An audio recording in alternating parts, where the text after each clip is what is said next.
بسم الله الرحمن الرحيم. الحمد لله نحمده ونستعينه ونستغفره ونؤمن به ونتوكل عليه ونعوذ بالله من شرور أنفسنا ومن سيئات أعمالنا. من يهده الله فلا مضل له ومن يضلله فلا هادي له ونشهد أن لا إله إلا الله وحده لا شريك له ونشهد أن سيدنا وحبيبنا ومولانا محمدا عبده ورسوله صلى الله تعالى عليه وعلى آله وأصحابه وبارك وسلم تسليما كثيرا كثيرا. أما بعد فأعوذ بالله من الشيطان الرجيم.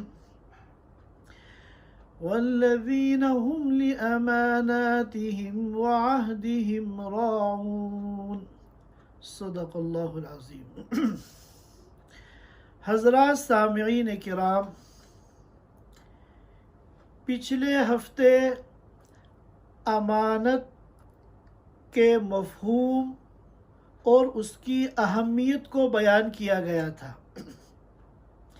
آج کی مجلس میں ہم یہ جاننے کی کوشش کریں گے کہ امانت کے مفہوم میں کتنی وسعت ہے، امانت کے مفہوم کا دائرہ کتنا وسیع ہے، اور اسی طرح ہماری 24 گھنٹے کی زندگی میں، روزمرہ کی زندگی میں امانت کی کیا کیا صورتیں اور کیا کیا شکلیں پائی جاتی ہیں. اردو زبان کے اعتبار سے امانت کا مفہوم ہم صرف اتنا سمجھتے ہیں کہ ایک آدمی نے آپ کے پاس کوئی پیسہ رکھوا دیا یا کوئی چیز رکھوا دی کہ کچھ دنوں کے بعد میں یہ آپ سے لے لوں گا، تو ہم یہ سمجھتے ہیں کہ یہ چیز اور یہ پیسہ ہمارے پاس امانت ہے. یقیناً یہ صورت بھی امانت کی ہے، لیکن شریعت کے اعتبار سے امانت کا جو مفہوم ہے وہ اس سے بہت زیادہ وسیع ہے. پچھلے ہفتے میں نے شریعت کے اعتبار سے، شریعت کی اصطلاح میں امانت کا کیا مفہوم ہے اس کو بیان کیا تھا کہ وہ تمام حقوق جن کی حفاظت کرنا اور جن کو ادا کرنا بندے پر لازم ہے، وہ تمام حقوق امانت ہیں. چنانچہ سب سے پہلے ہماری جو زندگی ہے یہ امانت ہے.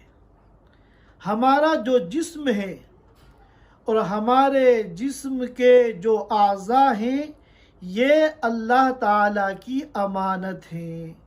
ہم اپنی زندگی کے مالک نہیں ہیں.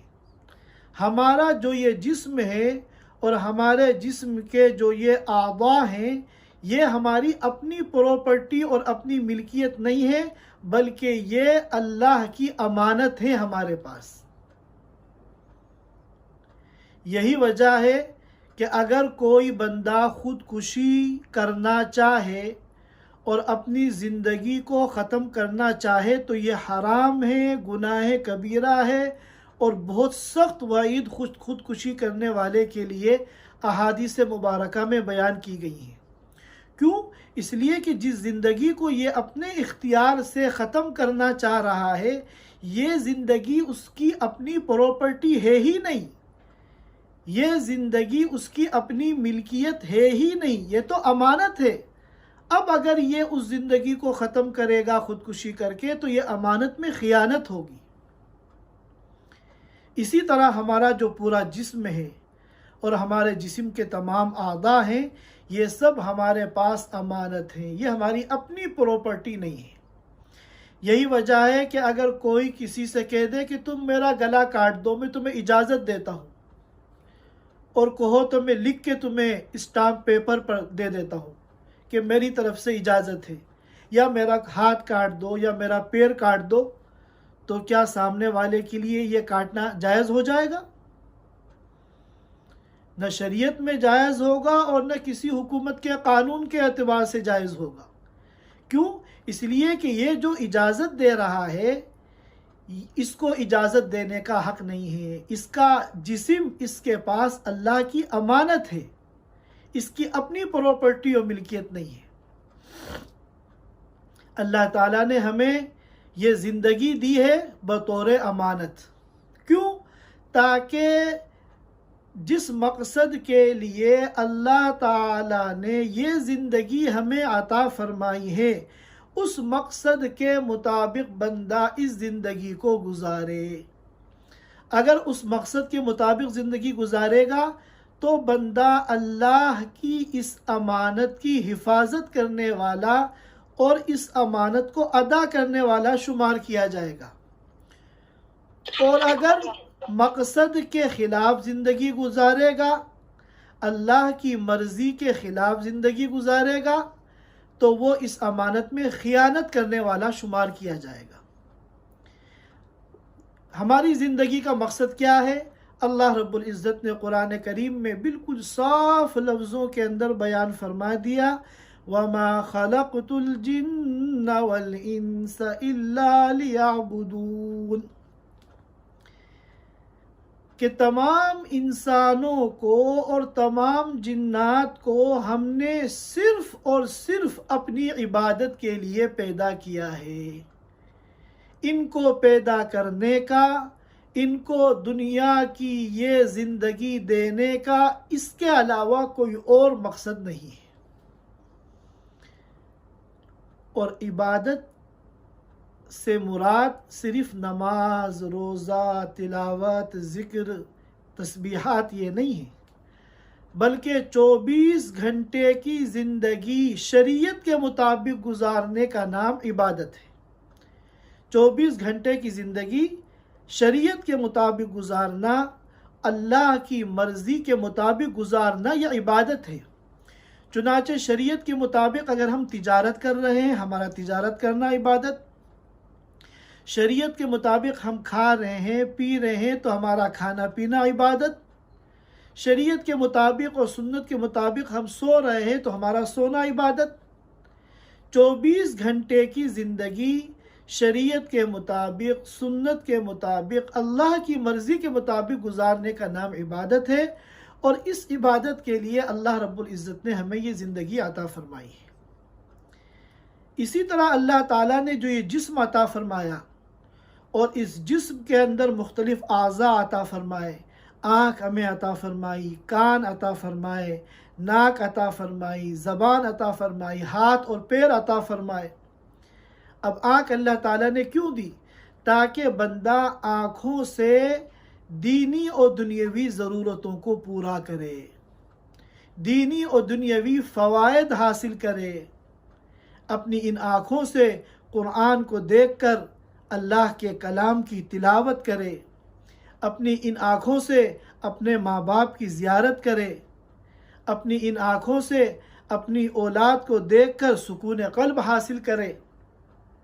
اب اگر کوئی اللہ کی مرضی کے خلاف ان آنکھوں کا استعمال کرتا ہے، مثلا نامحرموں کو دیکھتا ہے ان آنکھوں سے، یا فحش مناظر کو ان آنکھوں سے دیکھتا ہے، تو اللہ کی دی ہوئی اس امانت کے ساتھ خیانت ہے۔ اسی طرح اللہ تعالیٰ نے کان عطا فرمائے تاکہ اس کان سے اپنی دینی دنیاوی ضرورتوں کو پورا کریں، اور اس کان سے اللہ کے کلام کو، اللہ کی تلاوت کو، دین کی باتوں کو سنیں۔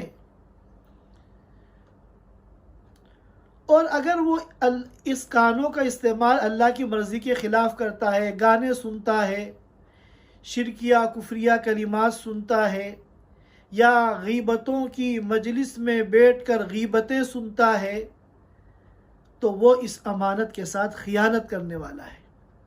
اسی طرح یہ زبان اللہ نے عطا فرمائی، یہ امانت ہے، اور اس امانت کی حفاظت اور ادائیگی یہ ہے کہ اس زبان سے ہم اپنے دینی اور دنیاوی فوائد حاصل کریں، اس زبان سے ہم اللہ کے کلام کی تلاوت کریں، اس زبان سے ہم دین کی باتیں کریں، اس زبان سے ہم اچھی اچھی باتیں کریں، اس زبان سے ہم لوگوں کو دین سکھائیں، اس زبان سے ہم لوگوں کو خوش کریں، اس زبان سے ہم لوگوں کو متاثر کریں، لوگوں میں جوڑ پیدا کریں۔ اب اگر کوئی اس کے خلاف زبان کا استعمال کرتا ہے، گانے گاتا ہے، شرکیہ کفریہ کلمات بکتا ہے، یا اس زبان سے لوگوں کی غیبتیں کرتا ہے، یا لوگوں پہ الزام تراشیاں کرتا ہے، تہمت لگاتا ہے، یا لوگوں کے درمیان تفریق پیدا کرتا ہے، فتنے رونما کرتا ہے، تو یہ اس امانت کے ساتھ خیانت ہے۔ اسی طرح یہ پورا دین ہمارے پاس امانت ہے۔ جو کچھ دین ہم نے سیکھا ہے یہ ہمارے پاس دوسرے بھائیوں کی امانت ہے، دوسروں تک اس کو پہنچانا ہمارے اوپر لازم اور ضروری ہے۔ ایک موقع پر اللہ کے رسول صلی اللہ علیہ وسلم نے فرمایا فَلْيُبَلِّغِ الشَّاهِدُ الْغَائِبُ، کہ جو اس وقت یہاں موجود ہیں، دین کی باتیں مجھ سے سن رہے ہیں، سمجھ رہے ہیں، سیکھ رہے ہیں، یہ ان باتوں کو غائبین تک پہنچائے، جو لوگ یہاں موجود نہیں ہیں ان تک پہنچائے۔ اب ہم میں سے ہر ایک اپنے گریبان میں جھانک کر دیکھے کہ یہ دین جو ہمارے پاس امانت تھا دوسروں تک پہنچانے کے لیے، ہم نے کتنا اس امانت کا حق ادا کیا، کتنا ہم نے دین دوسروں تک پہنچایا۔ دوسرے تو دوسرے ہیں، ہمارے اپنے گھر کے اندر ہماری جو فیملی ہے، ہماری بیوی بچے ہیں، ہم نے ان کو کتنا دین سکھانے کی کوشش کی۔ ایک موقع پر اللہ کے رسول صلی اللہ علیہ وسلم نے فرمایا بلغوا عنی ولو آیہ، کہ جو کچھ مجھ سے سیکھو اس کی تبلیغ کرو۔ تبلیغ کے معنی کیا آتے ہیں؟ بلغ یبلغ تبلیغاً، یہ باب تفعیل کا مصدر ہے، اس کے معنی آتے ہیں پہنچانا۔ جو کچھ مجھ سے سیکھو وہ دوسروں تک پہنچاؤ، اگرچہ تم نے ایک آیت ہی سیکھی ہو، ایک آیت بھی اگر مجھ سے سیکھی ہے تو وہ دوسروں تک پہنچاؤ۔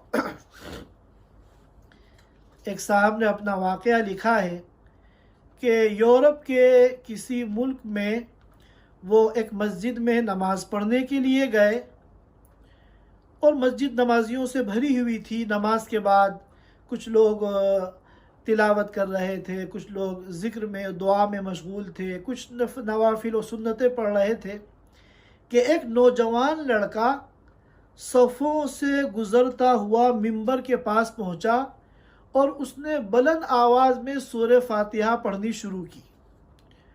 وہ اٹک اٹک کے سوچ سوچ کے سورہ فاتحہ پڑھ رہا تھا، یہاں تک کہ پوری سورہ فاتحہ سنا کر وہ پھر اپنی جگہ چلا گیا اور سنت وغیرہ میں مشغول ہو گیا۔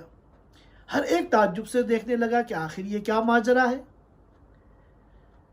تو یہ صاحب کہنے لگے کہ میرے دل میں یہ خیال پیدا ہوا کہ میں تحقیق کروں گا کہ آخر اس نوجوان کی کیا کہانی ہے، اس نے یہ حرکت کیوں کی، کیا مقصد ہے اس کا۔ چنانچہ جب وہ مسجد سے نکلا تو یہ اس سے جا کر ملے، سلام دعا کی، اور اس سے جب پوچھا تو اس نوجوان نے بتایا میں اصل میں نو مسلم ہوں اور چند دن پہلے میں مسلمان ہوا ہوں۔ میں نے سورہ فاتحہ یاد کی ہے، اور سورہ فاتحہ یاد کرنے کے بعد میں نے اللہ کے رسول صلی اللہ علیہ وسلم کی ایک حدیث سنی کہ اللہ کے رسول نے فرمایا بلغوا عنی ولو آیہ، جتنا دین سیکھا ہے وہ دوسروں تک پہنچاؤ، اگر ایک آیت بھی سیکھی ہے تو وہ دوسروں تک پہنچاؤ۔ اور میں نے چونکہ سورہ فاتحہ پوری سیکھ لی ہے، لہذا میں نے مسجد میں کھڑے ہو کر دوسروں تک یہ سورہ فاتحہ سنا دی اور اللہ کی یہ آیتیں دوسروں تک پہنچا دی، تاکہ اللہ کے رسول صلی اللہ علیہ وسلم کی اس حدیث پر عمل ہو جائے۔ اب آپ اندازہ لگائیے کہ ایک نو مسلم جس کا اسلام چند دن کا ہے، اس کو تبلیغ دین کی امانت کی ادائیگی کا کتنا خیال ہے کہ اس نے کچھ نہیں سوچا کہ لوگ کیا کہیں گے، کیا سوچیں گے، لوگوں کا کیا رد عمل ہوگا۔ مجھے تو اللہ کے رسول نے حکم دیا ہے کہ ایک آیت بھی اگر سیکھی ہے تو وہ دوسروں تک پہنچاؤ، لہذا مجھے اللہ کے رسول صلی اللہ علیہ وسلم کے اس حکم پر عمل کرنا ہے اور تبلیغ دین کے فریضے کو ادا کرنا ہے۔ آج ہم لوگ پیدائشی مسلمان ہیں، کتنی باتیں اللہ کی توفیق سے دین کی ہم نے سیکھ رکھی ہیں، لیکن ہمیں اس کی کوئی فکر نہیں ہے کہ ہم اس امانت کو کتنا ادا کر رہے ہیں اور دوسروں تک پہنچانے کی ہم کتنی کوشش کر رہے ہیں۔ اسی طرح امانت کی ایک شکل ہے شہادت، گواہی دینا۔ کوئی واقعہ پیش آیا، آپ اس وقت وہاں موجود تھے، اس واقعے کے عینی شاہد تھے، اپنی آنکھوں سے آپ نے اس واقعے کو دیکھا۔ اب کسی موقع پر اس واقعے کو لے کر فیصلہ ہو رہا ہے اور آپ کی گواہی کی ضرورت ہے۔ آپ نے اپنی آنکھوں سے اس واقعے کو دیکھا ہے، آپ اگر گواہی دے دیں گے تو مظلوم کو اس کا حق مل جائے گا، لیکن آپ نے گواہی نہیں دی، کسی دباؤ میں آ کر یا کسی مصلحت کے پیش نظر، جس کی وجہ سے مظلوم اپنے حق سے محروم رہ گیا۔ تو یہ جو گواہی ہے یہ امانت ہے، آپ نے گواہی نہ دے کر اس امانت میں خیانت کی ہے۔ قرآن کریم میں اللہ رب العزت فرماتے ہیں وَلَا تَكْتُمُوا الشَّهَادَةَ، گواہی کو چھپاؤ مت، وَمَن يَكْتُمْهَا فَإِنَّهُ آثِمٌ قَلْبُهُ، جو گواہی کو چھپائے گا وہ گنہگار ہوگا۔ اسی طرح ہمارے جتنے پڑوسی ہیں، ہمارے رشتہ دار ہیں، ہمارے ماں باپ ہیں، ہماری اولاد ہیں، میاں اور بیوی ہیں آپس میں، یہ سب امانت ہیں۔ پڑوسیوں کے رشتہ داروں کے حقوق کو آپ ادا کریں گے تو آپ نے اس امانت کو ادا کیا، ان کی حق تلفیاں کریں گے تو آپ نے اس امانت کے اندر خیانت کی۔ اسی طرح ماں باپ اللہ رب العزت نے اس لیے دیے ہیں تاکہ آپ ماں باپ کی عزت کریں، ان کا ادب کریں، ان کا احترام کریں، ان کی ضروریات کو پورا کریں، ان کی سہولیات کا انتظام کریں اور ان اپنے ایٹیٹیوڈ سے ان کو خوش کرنے کی اور خوش رکھنے کی کوشش کریں۔ اگر آپ ایسا نہیں کرتے تو اللہ کی اس امانت کے ساتھ آپ نے خیانت کی ہے، قیامت کے دن آپ کو اس کا جواب دینا پڑے گا۔ اسی طرح یہ اولاد ہیں، یہ اس لیے دی ہیں تاکہ ان کو دیکھ کر دل کو سکون حاصل ہو، خوشی حاصل ہو، ان کی تربیت کریں، ان کو زندگی کے آداب سکھائیں، ان کو سچا اور پکا مسلمان بنائیں، ان کو دین سکھائیں، ان کو صحیح معنی میں ایک انسان بنائیں۔ اگر ہم ان تمام باتوں کی فکر نہیں کریں گے تو ہم نے گویا کہ اللہ کی دی ہوئی اس امانت کے اندر خیانت کی۔ اسی طرح بعض مرتبہ ہم کسی سے کوئی چیز عاریتاً لیتے ہیں، یعنی وقتی طور پر کسی ضرورت کے لیے لیتے ہیں کہ ضرورت پوری ہونے کے بعد واپس کر دیں گے، لیکن اب ضرورت پوری ہونے کے بعد سستی میں ہم واپس نہیں کرتے۔ اب جس کی وہ چیز ہے اس کو ضرورت پیش آ رہی ہے اور اس کو مانگتے ہوئے شرم آ رہی ہے، وہ شرما حضوری میں مانگ نہیں رہا ہے اور آپ کے پاس وہ بلا ضرورت وہ چیز پڑی ہوئی ہے، 1-2 دن کے لیے آپ نے لی تھی، مہینہ بھر ہو گیا، تو یہ چیز امانت ہے اور آپ جتنی تاخیر کر رہے ہیں دینے میں اور اس کی وجہ سے اس کو پریشانی ہو رہی ہے، وہ بیچارہ مانگتے ہوئے شرما رہا ہے، یہ اس امانت کے اندر خیانت ہے۔ پڑوسیوں کے یہاں سے کھانے کی چیزیں آتی ہیں برتن کے اندر، اب یہ برتن جو واپس کرنے ہیں یہ امانت ہے، ہم لوگ بلا وجہ ان برتنوں کو واپس کرنے میں تاخیر کرتے ہیں اور بعض مرتبہ تو اپنے گھر میں استعمال بھی کرتے رہتے ہیں، یہ سب امانت کے اندر خیانت ہے۔ ہم اپنے آفس میں کام کرتے ہیں، آفس کے اندر بہت ساری چیزیں ایسی ہوتی ہیں جو ادارے کی طرف سے، کمپنی کی طرف سے ہمیں استعمال کے لیے دی جاتی ہیں، تو ان چیزوں کے استعمال کے جو اصول اور ضابطے ہیں، ان اصول ضابطے کے تحت استعمال کرنا آپ کے لیے جائز ہے۔ لیکن اگر آپ ان اصول ضابطوں کے خلاف استعمال کر رہے ہیں، آپ وہ چیزیں اپنے گھر میں لا کر استعمال کر رہے ہیں۔ مثلا آپ کے آفس میں ٹیلی فون ہے، وہ صرف اور صرف آفس کے کاموں کے لیے آپ کو دیا گیا ہے، آپ اس میں اپنے ذاتی ضرورت کے لیے اس فون کو استعمال کر رہے ہیں، آدھا گھنٹہ بات کر رہے ہیں، تو یہ سب اس امانت کے ساتھ خیانت ہے۔ قیامت کے دن جو ہے اس کا حساب دینا پڑے گا۔ اسی طرح ہم ملازمت کرتے ہیں، 8 گھنٹے کی ہماری ڈیوٹی ہے، ہمارا جو ایگریمنٹ ہوا ہے وہ اس میں 8 گھنٹے کی ہماری ڈیوٹی ہے۔ اب اگر نگرانی سخت نہیں ہوتی ہے، بعض پرس سخت نہیں ہوتی ہے، تو مدیر کے علم میں لائے بغیر ہم اپنے وقت میں ڈیوٹی کے اوقات میں چوری کرتے ہیں، ہم وقت پر پہنچنے کے بجائے دیر سے پہنچتے ہیں، یا اسی طرح موقع کا فائدہ اٹھا کر آفس سے پہلے ہی نکل جاتے ہیں۔ اب اگر ان کے کمپنی والوں کے علم میں آئے گا تو وہ تو ایکشن لیں گے، کیونکہ وہ تو 8 گھنٹے کی آپ کو تنخواہ دے رہے ہیں، آپ سے ایگریمنٹ ہوا ہے، اور آپ ان کے علم میں لائے بغیر یہ جو وقت کی کٹوتی کر رہے ہیں، یہ بھی امانت کے اندر خیانت ہے۔ اور ان اوقات کی جو آپ کو تنخواہ مل رہی ہے، یہ تنخواہ آپ کے لیے جائز نہیں ہے۔ اگر کمپنی کی طرف سے اجازت ہے، ان کے علم میں ہے، انہیں کوئی اشکال نہیں ہے، تو بات الگ ہے۔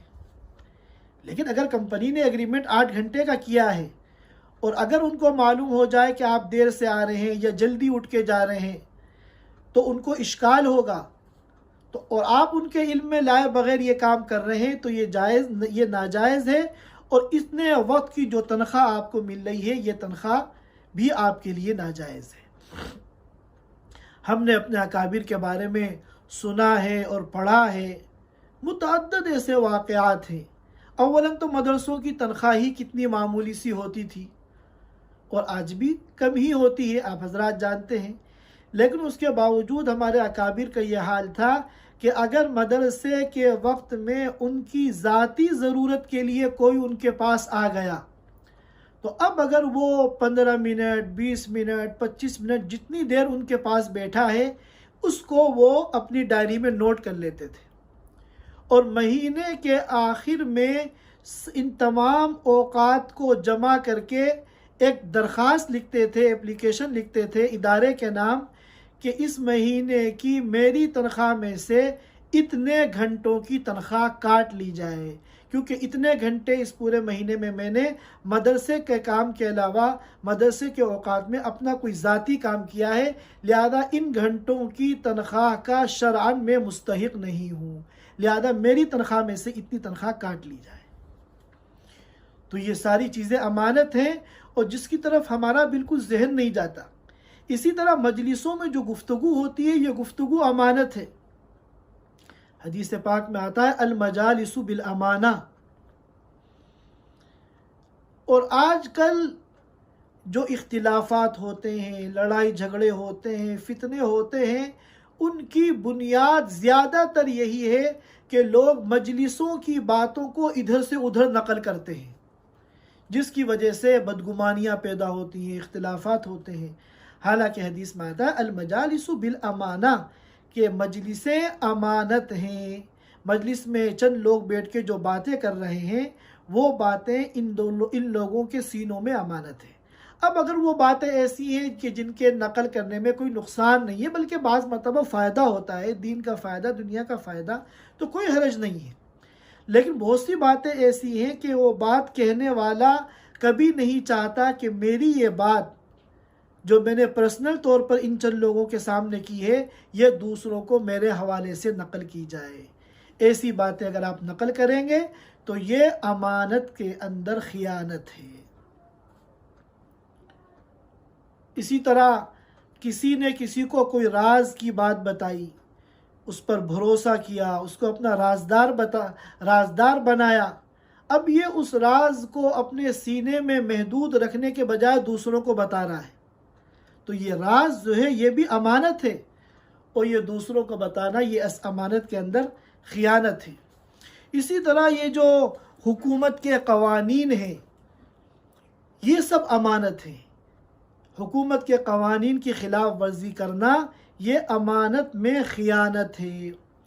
ہم کتنے قانون کی خلاف ورزیاں کرتے ہیں اور پھر اپنے تعلقات استعمال کر کے کسی بھی قسم کے مخالفے سے، غرامے سے، چالان سے اپنے کو بچا لیتے ہیں۔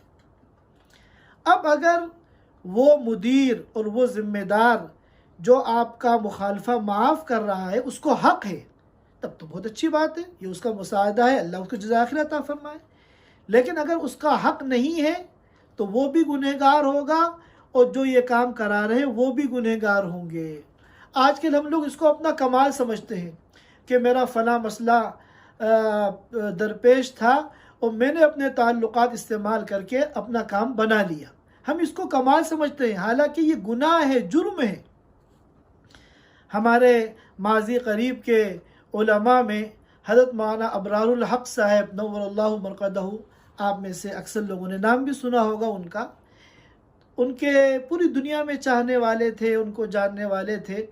حج کر کے واپس آ رہے تھے جدہ ایئرپورٹ پر، ان کے ساتھ پورا قافلہ تھا، تو جدہ کے ایک مقامی جو با اثر شخصیت تھے انہوں نے پورے قافلے کا سامان لگیج میں دیا، تو بعض ساتھیوں کا سامان وزن سے زیادہ تھا، ایئر لائنز کی طرف سے جتنے وزن کی اجازت تھی اس سے زیادہ سامان تھا، جو حاجیوں کا عام طور پہ ہو جاتا ہے۔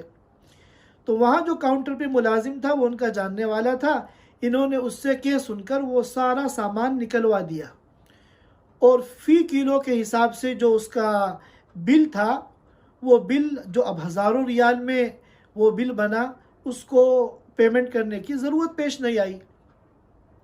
تو یہ صاحب بہت خوشی خوشی یہ کام کرا کے حضرت کے پاس آئے اور فرمایا کہ حضرت الحمدللہ جو زائد سامان تھا وہ بھی سب نکل گیا اور کسی قسم کا بل بھی دینا نہیں پڑا۔ تو حضرت نے فرمایا کیا مطلب، میں سمجھا نہیں۔ تو وہ کہنے لگے کہ حضرت ہمارے بعض ساتھیوں کا سامان وزن سے زیادہ تھا، اب فی کلو کے حساب سے اگر ہم اس کا بل ادا کرتے تو وہ بہت بڑا کیا اماؤنٹ تھا، ہزاروں ریال۔ تو میرا جاننے والا تھا کاؤنٹر پہ، اس سے کہے سن کے میں نے سب کا سامان بغیر اس کے بل ادا کیے نکلوا دیا۔ تو مولانا بارق صاحب نے فرمایا کہ یہ بتاؤ کہ جس نے یہ بل معاف کیا ہے وہ ایئر لائنز کا مالک ہے؟ تو کہا نہیں، ایئر لائنز کا تو مالک نہیں ہے، وہ تو ملازم ہے۔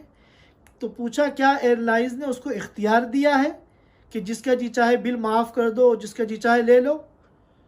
تو انہوں نے کہا نہیں، ایئر لائن نے تو اختیار نہیں دیا، اس میں تو ایئر لائن کا نقصان ہے، کمپنی کا نقصان ہے، وہی اختیار اپنے کسی ملازم کو کیسے دے سکتی ہے؟ تو فرمایا کہ جن جن لوگوں کا وزن زیادہ تھا سب کو بلاؤ۔ ان سب کو بلایا اور ان کو اتنا ڈانٹا، فرمایا کہ تم حج کرنے کے لیے آئے ہو یا چوری کرنے کے لیے آئے ہو؟ یہ چوری ہے اور یہ امانت کے اندر خیانت ہے، اور ان سب سے کہا جس کا جتنا بل ہے سب جا کے جمع کریں۔ تو جن چیزوں کو ہم فخر کے ساتھ بیان کرتے ہیں کہ میرے تعلقات فلاں ایئرپورٹ پہ کام آ گئے، فلاں جگہ کام آ گئے، یہ ان چیزوں کو ہم اللہ کے وہ نیک بندے جن کو اللہ نے دین کی صحیح سمجھ دی ہے وہ اس کو جرم سمجھتے تھے، گناہ کبیرہ سمجھتے تھے۔ آج جو ہمارے اس پروگرام کا وقت ہے وہ کافی محدود ہے، آدھا گھنٹہ مجھے دیا گیا ہے، میں چند منٹ کے اندر اپنی بات کو پورا کرتا ہوں۔